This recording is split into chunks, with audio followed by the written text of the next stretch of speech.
Alors allons-y, Patrice. Alors la culture dans les journaux ce matin, eh bien ça commence par ceci. Regardez un titre dans Le Parisien. Je fais ce que je veux. On avait compris que Guy Bedos avait son petit caractère. En voici la confirmation.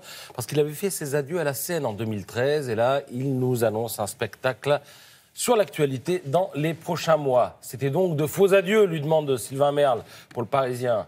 Vous m'accusez d'être un menteur, je vous emmerde. Voilà la réponse de Bedos. Alors, il proposera au cours de ce spectacle une revue de presse avec un débat avec le public. Alors, il parle évidemment de toute la classe politique. Ce matin, dans Le Parisien, Emmanuel Macron, il dit « Je ne suis pas sûr d'en être dingue, mais j'ai voté pour lui au premier, au second tour, et je voterai pour lui aux législatives, enfin pour son candidat. » Ce qui aurait pu me déplaire, c'est qu'il y ait des gens de droite avec lui. Mais ce sont des proches de Juppé, qui est l'homme de droite que je respecte le plus. Voilà, signé Bedos. À propos de Mélenchon, il dit « Il est brillant, mais son nombrilisme me dérange. Il y a quelques années, je l'avais soutenu dans une législative et un peu taquiné à la tribune. Tout le monde se marrait, tout le monde, sauf lui. » À propos de son fils, Nicolas Bedos, il est un peu narcissique, dit le père. Il est obligé, cela dit, de m'encaisser. J'étais là avant lui. Voilà.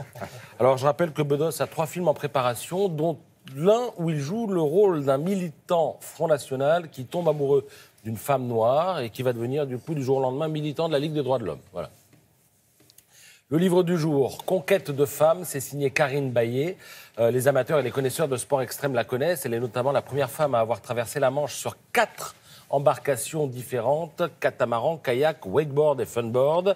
Et c'est cette vie aventureuse qu'elle nous raconte dans ce livre où on passe du marathon des sabres en plein Sahara au relief vert du Vietnam où elle a remporté le plus célèbre des raids. D'ailleurs, les raids d'aujourd'hui, elle les organise et le sien a lieu le week-end prochain. Autant vous le dire tout de suite, c'est le raid Amazon et ça se passe au Touquet. Y participe la belle-fille du président de la République. Voilà. Elle tenait à ce qu'on le dise. Alors, il semble qu'il y ait d'ailleurs un tropisme élyséen du côté des raids, parce qu'au même moment, enfin quasiment, parce que ça commence vendredi et ça se termine dimanche, a lieu dans le bassin d'Arcachon le raid des fidèles, auquel participe Valérie Trierweiler. Voilà pourquoi je parle de tropisme élyséen ou para-élyséen. 80 participantes, alors au programme du paddle, du running et du VTT, et surtout une cause, soutenir l'association Keep a Breast, qui œuvre pour la prévention du cancer du sein. Les critiques photos du magazine Réponse Photo. Vous connaissez le principe, vous envoyez une photo, vous la pensez géniale, ils vous disent elle est bien, mais elle pourrait être mieux. Et voici pourquoi. Alors voici une photo d'une course automobile. Le journal souligne la belle ambiance nocturne de cette photo, avec un cadre structuré par les marquages de la piste.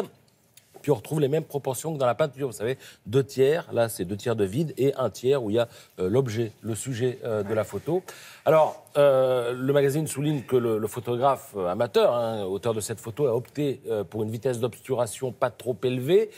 Il a eu raison, c'est pour donner l'impression de mouvement, sauf que la photo, il l'a prise de face. La voiture est en face. Donc on a l'impression que la voiture est figée sur place. Il aurait fallu attendre qu'elle entre dans la courbe. D'accord. Et là, nous aurions eu un léger flou.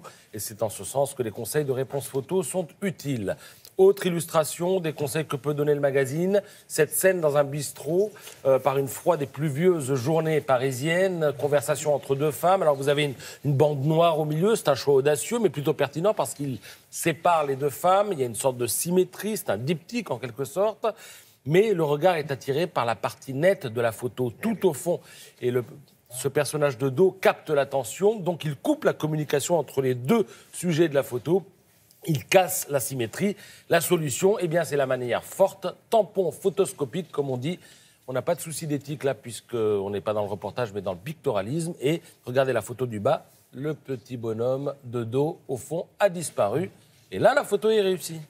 Et là, on peut se concentrer sur les personnages. Voyez, on croit que c'est bien, et puis finalement, c'est pour ça que c'est intéressant que vous nous racontiez tout ça. Merci beaucoup.